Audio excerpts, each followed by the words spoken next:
لا يمكن بأي حال من الأحوال مقاومة هذه الرياح العاتية. وكما تشاهدون خلفي ارتفاع منسوب واد تل معدات.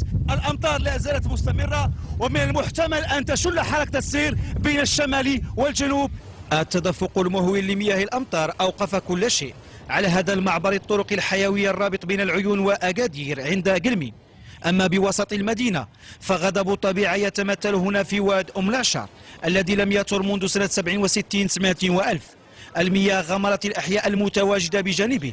هنا اصطدام بين السيول والقنطرة التي أقيمت على الواد. سؤال يطرحه السكان: إلى متى ستصمد هذه المنشأة الفنية في وجه التيار، خاصة وأنها تربط بين أطراف المدينة؟ سيدي كيخطر بزاف على المدينه من الفوق من هنايا. هذا الكورنيش هذا على حساب حي القدس، من عند حي القدس لهذا الجهه هذا دابا كل واد من هنا كله خطر حتى الواد لتحت.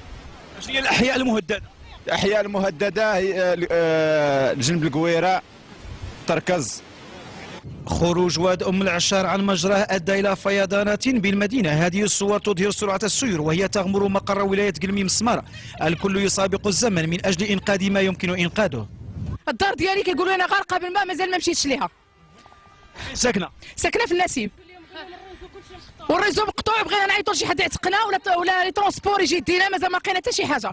حالة من الهلع والخوف خلفتها هذه السيول رغم الإنذارات والاحتياطات التي اتخذت على أكثر من مستوى، إلا أن مدينة قلميم وغيرها من التجمعات الحضرية كانت عرضة للفيضانات.